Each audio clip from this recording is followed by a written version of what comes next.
మనకు ప్రతిపక్షంగా ఉన్న చంద్రబాబు గారు, ఆయనతో పాటు దత్తపుత్రుడు, వీరిద్దరి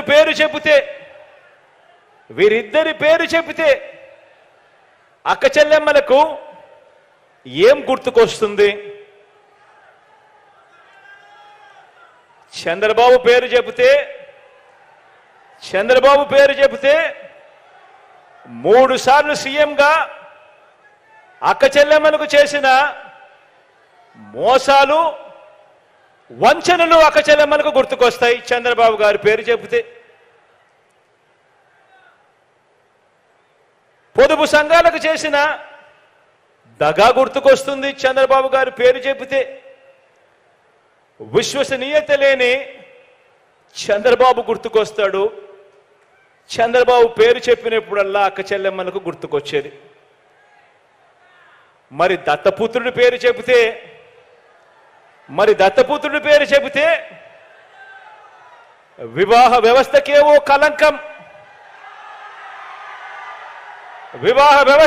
కలంకం, ఓ మాయని మచ్చగా గుర్తుకు వస్తాయి. కార్లు మార్చినట్టు భార్యలను మార్చేది,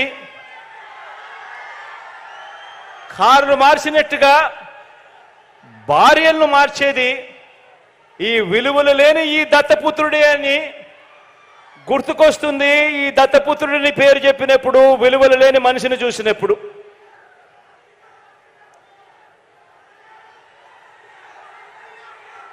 వీరిద్దరూ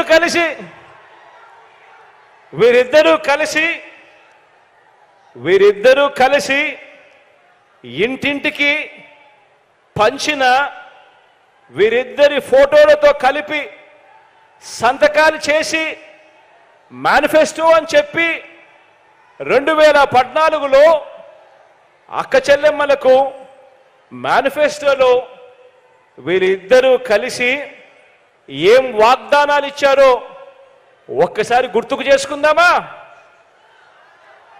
2014లో వీళ్ళిద్దరూ కలిసి మేనిఫెస్టోని రిలీజ్ చేసి సంతకాలు పెట్టి అక్క చెల్లెమ్మలకు విషయంలో వీరిద్దరూ వాళ్ళ 2014 మేనిఫెస్టోలో ఏం వాగ్దానాలు ఇచ్చారో ఒక్కసారి గుర్తుకు చేసుకుందాం. 14,205 కోట్ల రూపాయలు పొదుపు సంఘాల రుణాలన్నీ మొదటి సంతకంతోనే రద్దు చేస్తామని చెప్పి వాగ్దానం ఇచ్చారు. మొదటి సంతకంతోనే పొదుపు సంఘాల రుణాలు 14,205 కోట్ల రూపాయలు మొదటి సంతకంతోనే మాఫీ చేస్తామని, రద్దు చేస్తామని వాగ్దానం చేశారు. అక్క చెల్లెమ్మలు వాళ్ళు బ్యాంకుల్లో పెట్టిన బంగారం అంతా కూడా విడిపిస్తాము అని చెప్పి కూడా వాగ్దానం చేశారు. అప్పట్లో టీవీలో అడ్వర్టైజ్మెంట్లు కూడా మీకు గుర్తున్నాయా? ఒక అక్క చెల్లెమ్మను చూపించేవారు టీవీలలో. తాలిబొట్టును, అక్క చెల్లెమ్మ మెడలో ఉన్న తాలిబొట్టును లాగేస్తూ ఉంటుంది. వెంటనే ఇంకొక చెయ్యి వస్తుంది, ఆ చెయ్యిని పట్టుకుంటుంది. పట్టుకొని బాబు వస్తున్నాడు, బ్యాంకుల్లో పెట్టిన బంగారం విడిపిస్తాడు అని చెప్పి అడ్వర్టైజ్మెంట్లు. ప్రతి ఇంటికి ఏటా 12 గ్యాస్ సిలిండర్ల మీద, ప్రతి ఇంటికి ఏటా 12 గ్యాస్ సిలిండర్ల మీద, ప్రతి సిలిండర్ మీద నెలకు 100 రూపాయలు చొప్పున, సంవత్సరానికి 1,200 రూపాయలు, 5 సంవత్సరాలలో 6,000 రూపాయలు సబ్సిడీ ఇస్తామని కూడా 2014లో ఇద్దరు కలిసి ఇచ్చిన మేనిఫెస్టోలో చెప్పడం జరిగింది. సినిమాలో భగత్ సింగ్, దాని పేరు ఉస్తాద్ భగత్ సింగ్, అందులో ఒక క్యారెక్టర్ గ్లాస్ పడేస్తాడు. ఈరోజు వచ్చింది కదా, గాజు గ్లాసు పడి ముక్కలు అయిపోద్ది.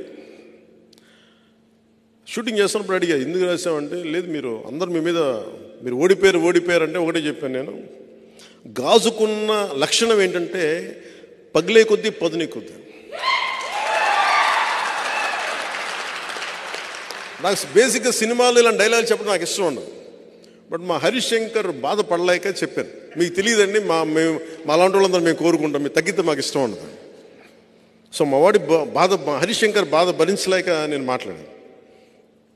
ఎందుకు చెప్తున్నానంటే, అనుభవం కానిదే నేను ఎందుకు నలిగి ఈ రోజున ఎందుకు ఇంత బలంగా అడుగుతున్నాను ఓట్లు అంటే, ఒక దశాబ్దం అధికారం లేకుండా ఓడిపోయి పార్టీ నడిపిన వాడిని చిన్నపాటి విజయం, ఒక 21 సీట్లు, 2 ఎంపీలు కనుక మనం కొట్టి చూపించామంటే భారతదేశం ఆంధ్ర వైపు చూసేలా చేస్తాను.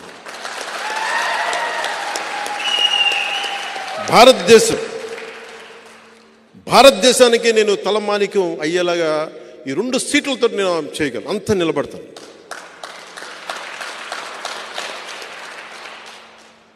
ఈ రోజున మనం లేకపోతే ఈ పొత్తు కూడా ఉండలేని పరిస్థితి. అంత కన్విన్స్ చేశాను జాతీయ స్థాయి నాయకులందరినీ, అంత నిలబడ్డాను, మాట్లాడాను, 2 చేతులైతే నమస్కారం పెట్టి పరిస్థితులు వివరించాను. ఎమ్మెల్యే ఓడిపోయాను, అది కూడా చెప్తున్నాను మీకు. ఓడిపోయి కూడా నాకు ఇష్టం నా నేల. మన బిడ్డని, మన నేల తల్లిని మనం కాపాడుకోకపోతే ఎవరు కాపాడుకుంటారు? ఉప్పాడలో సముద్ర కోతకి గురయ్యి ఇల్లు లోపలికి వెళ్ళిపోతుంటే ఆ బాధ వాళ్ళకి తెలుసు. ఒక వాడ బలిజల బాధ నాకు తెలుసు.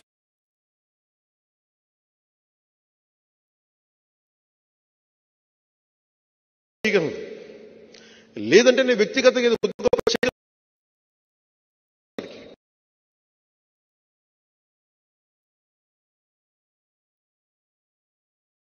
ఎక్కువ ఉన్నాయి. ఇసుకంతా మనది, ఇసుక చేశారు. జగన్ రెడ్డి గారికి ఇంకా అంతులేదైన వ్యాపారాలకి అండ్ డబ్బులకి. అన్నీ అర్థం చేసుకోగలను. నిజమైన అభివృద్ధి నేను అనేది గుడ్డిగా కూడా ఓటు వేయకండి అంటున్నాను. మీరు అన్నీ ఆలోచించుకోండి, ప్రజలకు తెలియచేయండి. నేను ఎవరిని దెబ్బతీయడానికైతే నేను రావట్లా, నిలబడటానికి వస్తున్నాను. ఆ క్రమంలో నన్ను శత్రువుగా పరిగణిస్తే ఇంకా నా తప్పక యుద్ధం చేయటమే నాకు, అంతే. కానీ యుద్ధం చేశానంటే మటుకు వెనకెళ్ళను. సొంత రక్తాన్ని కూడా ఎదురు చూడను, అంత ఎదురు వచ్చేస్తాను. అందుకని ప్రత్యేకించి ఈ రోజున నేను నా అభ్యర్థనగా తీసుకెళ్ళాను.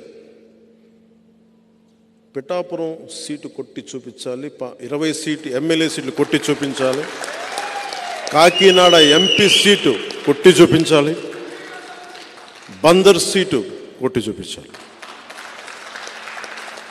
మూలాలు ఇక్కడే ఉన్నాయి. ఇక్కడి నుంచి పిఠాపురం నుంచి మొదలు పెడతాం, అన్నీ జయించుకుంటూ వెళ్తాం.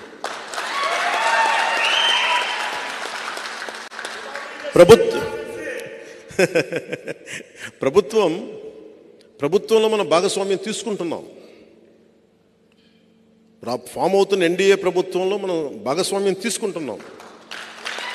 3వ వంతు స్థానిక ఎన్నికల్లో మనకి ఆ పదవులు కూడా తీసుకుందాం.